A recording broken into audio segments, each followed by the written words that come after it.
Many people go through life never getting in touch with their greatness because of the lack of motivation to push themselves, or because they have not found something that they believe to be worthwhile to challenge them. I heard a poem once that said, many a flower has bloomed unceasingly and wasted sweetness upon the cold desert air. It's translated, that means simply that many a talented persons have gone unnoticed, and the world never had a chance to be exposed to their talent because that person did not take the time to begin to express or to demonstrate or to motivate themselves in the direction to bring that which they came into the universe to bring. How can you measure your motivation? How can you evaluate where you are on a scale of 1 to 10? Let's do this for ourselves mentally. How do you rate yourself from 1 to 10? Your mental attitude about yourself, how you feel about you, how you feel about life. How do you rate yourself on a scale of 1 to 10 in terms of your physical appearance, in terms of your health? Do you take care of yourself? Are you allowing yourself to get overweight and out of shape? Are you conscious of your health? Are you watching the food that you take into your body? Do you make a deliberate effort to exercise? You know, it was George Burns. He said, we cannot help getting older, but we don't have to get old. And many of us get old before our time because we don't take time to take care of ourselves. Your environment is a very good indicator. On a scale of 1 to 10, is it what you want it to be? Do you find it desirable? Are you satisfied? The job or career that you're involved in. Someone said that 85% of the American public are unhappy with their jobs. Are you spending 8 hours a day just doing time? Doing something that you don't find challenging, that does not make you stretch mentally, that does not stimulate you, that does not inspire you. Something that you don't find a sense of fulfillment in it. If you're doing that day in and day out, it has to affect how you feel about yourself, your level of motivation. Your relationships. What kind of impact is it having on your life? Is it nourishing or is it a toxic relationship? Does it drain you or does it build you up? Ask yourself that. How motivated are you to do something about it? Your contribution, your actions. What are you giving? Many people will leave the universe without a trace. No one will know they were here. And in fact, under their name, we could put under there, not used up. Will anybody know that you came this way? What contribution are you giving? What will you leave? What will be different because you came this way? One of the things that we must do is that we must be involved in working on achieving self-mastery. You must work on yourself continuously. Never be satisfied with yourself. Always know that as you invest the effort and time on you, that's the greatest ability that human beings have above animals. See, a dog can't be anything but a dog. Tree can't be anything but a tree. Human being, you've got unlimited potential. You can put effort on you, and by concentrating on you and developing you, you can transform your life wherever you are right now. So you want to work on yourself. You want to read books that inspire you and motivate you. You want to listen to tapes over and over and over again. And I suggest that you listen to tapes when you first get up in the morning. You want to control the spirit of your day. When you first wake up in the morning, your mind is operating at 10.5 wave cycles per second. That's when the subconscious mind is most impressionable. Whatever you hear in the first 20 minutes when you wake up, that will affect the spirit of your day. When you listen to tapes, listen with relaxed belief. Believing that this can happen for you. And by listening to them, listen to them over and over and over again, and you will get a breakthrough. You can listen to the same tape for months, and all of a sudden you hear something you never heard before. It have a special meaning for you. Or read the same book over again, and you find some special insight. You said, I can't believe I didn't see that the first time. So you want to be involved in developing yourself. Most people won't do that. Most people won't take that kind of effort and invest that kind of energy in themselves because they will fall prey to that conversation within. Oh, don't do that. You don't have time. You're too busy. You're too caught up in the rat race. Most people won't do that. Well, they won't take time to go to lectures. They won't take time to go to seminars. They won't take time to go to classes to improve themselves. And as you continue to work on yourself, you will begin to expand your vision of yourself. You begin to...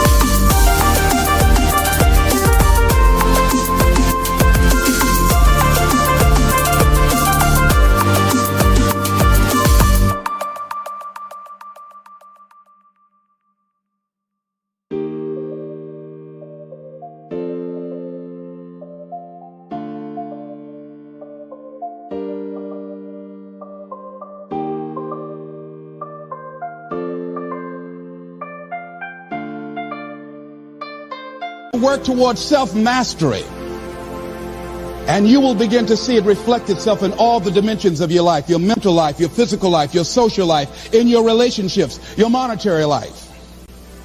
So concentrate on developing yourself. Next thing is that you want to monitor your inner conversations, the things that you say to yourself. You want to watch them, and in watching them, you want to take charge. A friend of mine told me this evening, and she did it excellently. She said, I didn't want to come tonight. I was feeling so depressed. And I said, I'm going anyhow. See, that was the conversation. Oh, you really don't feel like it. You really don't need to do it. You don't really need to read anything. Forget all that. That's that inner conversation. Oh, you don't need to worry about trying to go into your own business. Forget that. You can't do that. What if you lose everything you've got? That inner conversation that stops you from doing the things you want to do less, don't do that. So you've got to learn to stand up to yourself inside yourself and short circuit, override that conversation that's always going on. 85% of what that conversation will tell you is negative. It's negative. It will tell you you're tired when you really are not tired. It will tell you you can't do it. It will fill you with fear. So you've got to watch that conversation. And when you find it going on, you've got to stand up to it and say, I'm going to do this anyhow. I'm afraid, but I'm afraid not to do it. And I'm not going to let you stop me.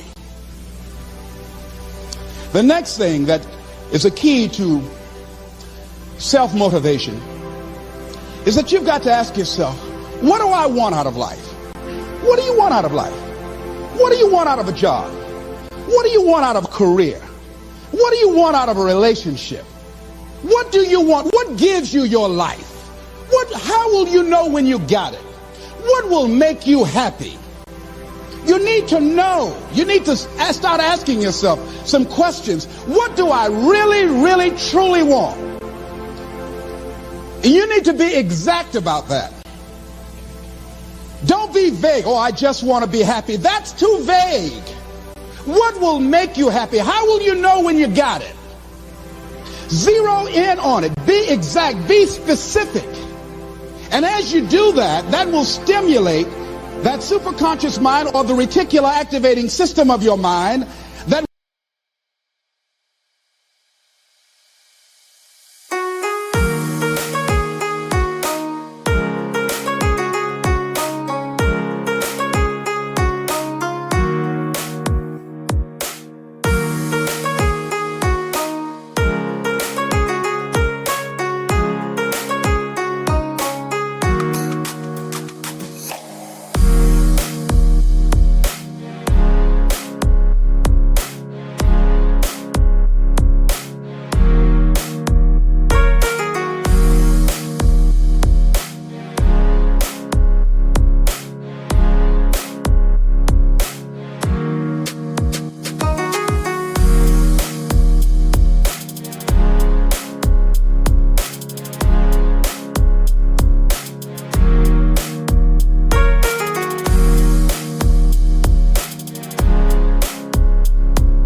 you'll begin to find those things, to identify with it. And once you begin to determine that which you want, take the time to write it down. Don't just think about it. Write it down. That is a subjective process that engages the subconscious mind. Write it down. Once you write it down, read it 3 times a day, morning, noon, and night. Why is that important? Because what it will do, it will cause you to focus. It will cause you to concentrate. When that other conversation is going on telling you what you cannot do, telling you all of the impossibilities and all of the obstacles, your concentrating will begin to create a larger vision within yourself, and you'll start looking for and seeing some new opportunities. You start creating some openings for yourself.